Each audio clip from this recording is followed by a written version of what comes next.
One of the simplest yet most important ways that we will factor polynomials is by factoring out the greatest common factor. So what we're going to do here is to write our polynomial as the product of a monomial and a polynomial. That is, we're going to take out the greatest common monomial factor. How are we going to do this?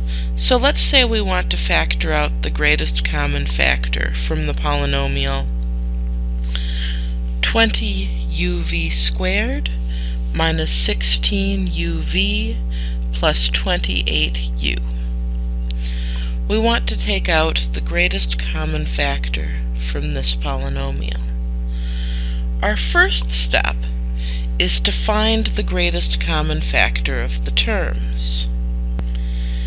And in finding the factors, we don't need to worry about the signs right now. So we're just going to look at 20uv squared, 16uv, and 28u. Now, to find the greatest common factor, first we need to factor these numbers.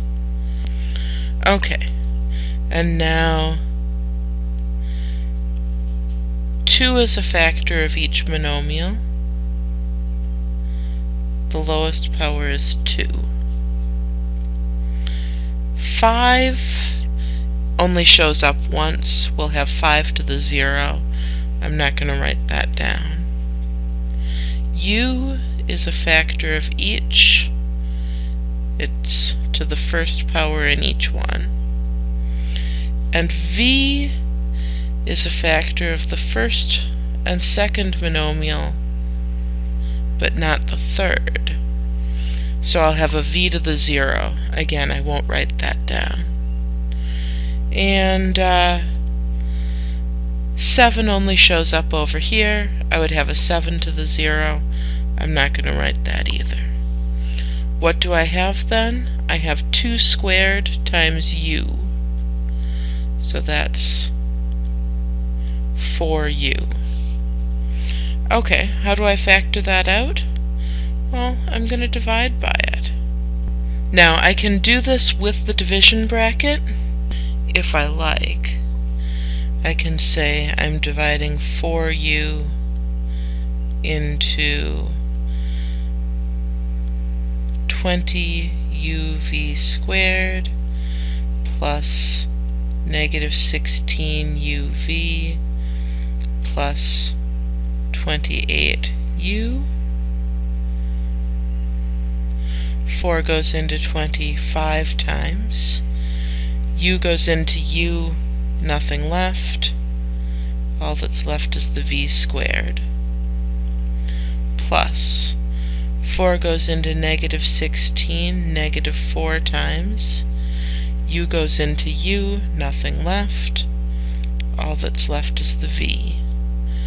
4 goes into 28 7 times. U goes into u, nothing left.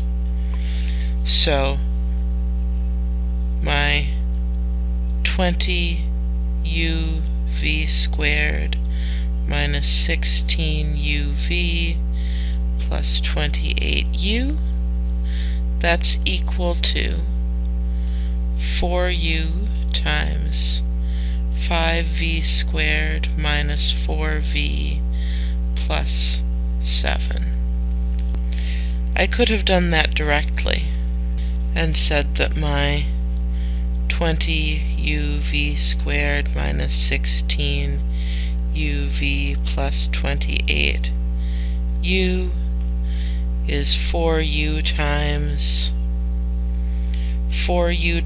what is 20uv squared? Well, 4 times 5, u times v squared. 4 times what is negative 16uv? 4 times negative 4, u times v. 4 times what is 28u? Well, 4 times 7, u times 1, so just 7. You can use the division bracket to help yourself stay organized if you like, but it's not required. Right, so our last step then, if we haven't yet, we have to write our answer as a product. So even when we used the division bracket, we had to write our answer that way.